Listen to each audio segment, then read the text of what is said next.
ఈ place shoot చాలా బాగుంది. ఇక్కడికి వెళ్ళొచ్చు అనుకుంటా మనం. ఎంత దూరం ఉంది ఇక్కడ నుంచి?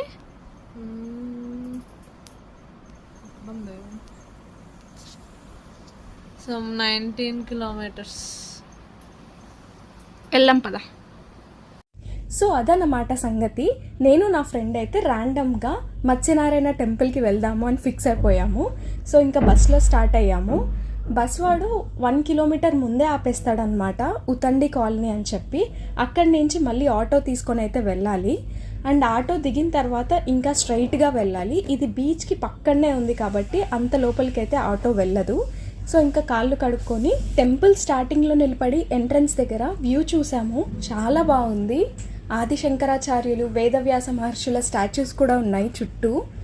అండ్ ఈవినింగ్ టైమ్స్ రావడం బెస్ట్ అనిపించింది. ఎందుకంటే ఈ చెన్నైలో ఇంత ఓపెన్ ప్లేస్లో ఉన్న టెంపుల్కి మార్నింగ్ టైమ్స్ వస్తే మాడిపోతాము. అండ్ కరెక్ట్గా మేము వచ్చిన టైంకి హారతి టైం అయినట్లుంది. అండ్ అసలు ఈ ఆర్కిటెక్చర్ చూసారా? దేవుడి చుట్టూ స్తంభాలు ఉన్నాయి. అండ్ ఇవి ఎగ్జాక్ట్గా 108 ఉన్నాయంట. అది ఈ టెంపుల్ స్పెషాలిటీ. అండ్ ఇక్కడ చుట్టూ చూస్తూ ఉంటే ఒక చిన్న గుహలాగా ఉంది. అండ్ ఇక్కడ లోపలికి వెళ్ళడానికి 10 years బిలో వాళ్ళకి అలో ఉందంట. సో రిస్క్ అయితే చేసి సైడ్ నుంచి అలా జూమ్ చేసి చూశాను లోపల ఏముందా అని. గెస్ వాట్, గోపాలకృష్ణుడు ఉన్నాడు లోపల. ఇలానే కాదు, ఇలాంటివి ఇంకొక గుహ కూడా ఉంది.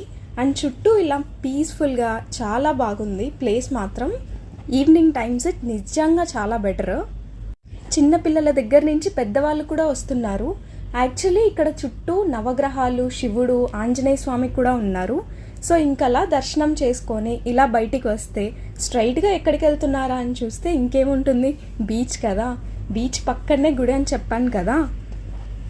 ఇంకొక స్పెషాలిటీ ఏంటంటే గుళ్ళో దేవుడికి హారతి ఇచ్చిన తర్వాత సముద్ర దేవుడికి కూడా హారతి ఇచ్చేశారు. ఇక్కడ చూడండి, చిన్న చేప పిల్ల ఒడ్డుకు కొట్టుకొని వచ్చింది. చాలా కష్టపడుతుంటే మేము దాన్ని వదిలేసేసాము. సో ఇది మా మత్స్యనారాయణ టెంపుల్ మినీ బ్లాగ్ అనమాట. See you in the next video. Thanks for watching. Bye bye.